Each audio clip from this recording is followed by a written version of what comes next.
And the thing that's on you, the monitor, is that just stuck on you? Oh, my Dexcom G6 is attached to me. I don't know why I plugged it like that. We'll all get them for free. God, I hope they're listening. That would be huge. Because Nick Jonas has all the sponsors, and I'm coming for him.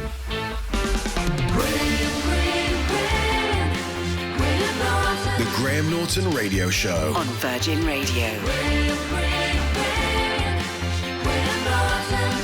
The show is called Sugar Daddy. I saw it at the Soho Playhouse just off Broadway in New York. Now it's coming to Soho in London. His name is Sam Morrison. Good morning to you, Sam Morrison. Good morning to you. Now, you are on the west coast of America. It's quite early, I believe. Yes, I'm a different, I guess it's not quite morning here. It's 3 a.m. And what did you do? Did you set your alarm or did you stay up? I just stayed up all night. So I am running done, on pure adrenaline right now. Thank you. I'm so excited to be here. Thank you so much for having me. Well, no, listen, I'm delighted because I loved the show. Now, I think before we talk about the show, I feel like there should be a disclaimer that it is very funny. You will laugh a lot. It's just talking about it. We probably won't laugh very much, but it is. I love that. Usually the disclaimer is the other way around. Usually it's like there's a trigger. Here's a trigger warning. It's going to be sad, but here's a trigger warning. It might be fun. You might have fun. No, You've done a really, I don't quite know how you did it, but you have turned something very sad into something hilarious. So it began, so basically, so tragedy befell you during COVID. Tell the listeners kind of the story behind this show. Sure. The show is, it's called Sugar Daddy. It's about meeting my late partner, Jonathan, at this gay bear festival called Spooky Bear in Provincetown, and finding hope and humor in grief after his passing.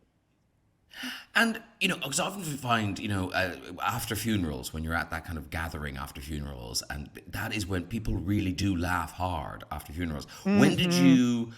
When did you realize that you could do this, that it was possible for you to get on stage and be funny telling the story?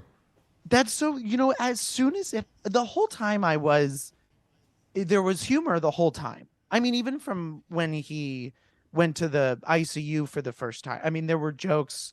I think I actually have this joke in the show still. But the first thing, he was almost twice my age, and the first thing that the nurse said was, "He's so young."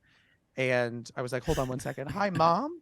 Just gave my mom. Can you repeat that again with no context? I mean, it was truly funny. Like, there were funny. I was calling my best friend. I was like basically running jokes by her, and without any idea of putting it on stage. I think getting to the stage was the first time I did it on stage, it didn't really work. And I was like, this isn't going to work. I'm going to try something else. And then I just had that impulse to keep coming back to it.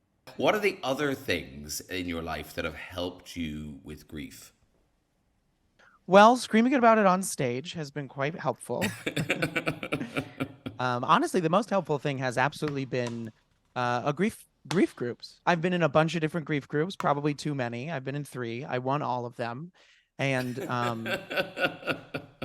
it really is just that community feeling. It's kind of the idea for the show is that I want it to feel like there are those moments, you talked about those moments after a funeral when you're laughing so loud. And I don't know what that is, but it's this sort of like sacred feeling. And it's kind of that feeling that I'm after with this show. I mean, in the grief group, when we got to that point and we were all laughing so loudly and we all had lost partners and we were laughing at this thing that was terrible that happened to us, it's so cathartic. And I think that in the best version of this show, it achieves a feeling that's very similar to that. It absolutely does. And the title, Sugar Daddy, it's not about Jonathan's wealth. It's about it's about you. Yes. The pun is because I got diagnosed with type 1 diabetes about a year and a half ago now, almost 2 years ago now. And I wear this glucose monitor. And through the show, you learn about all the different various reasons that I like to think of Jonathan as my glucose monitor. And the thing that people always said when we were together is that I'm a gold digger and he's my sugar daddy. But now in many ways, he literally is my sugar daddy because he's my glucose monitor. which And when you actually, explain it like that is not as funny as it is, when it's all comes together in the show. but actually, I was talking to the actor James Norton. I don't know if you know him, and he's diabetic. And when he's on stage, when he's doing a long play, he has to hide sort of bits of candy and stuff around the set. Um, Hmm.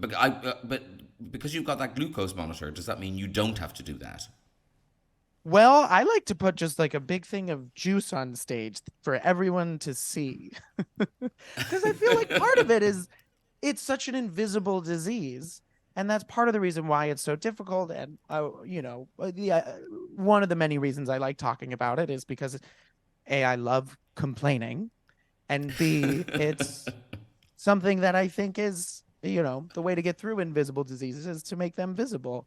And I try to do that with the jokes. And so why not, you know, put a giant thing of candy up there too and put it in your face for an hour. And the thing that's on you, the monitor, is that just stuck on you, or is it like pinned into you? Is it into your bloodstream?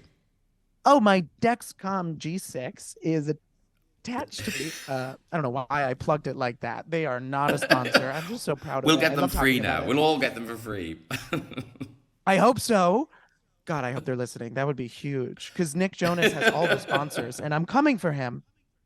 No, it's attached to me with it goes in with a needle, and then it leaves a little plastic filament behind. Do you feel like because you're in this show, because you're talking about Jonathan and you're dealing with your grief Mhm. in this way in public, have you been able to move on? Have you been able to date again, or are you still very much dealing with that relationship with Jonathan?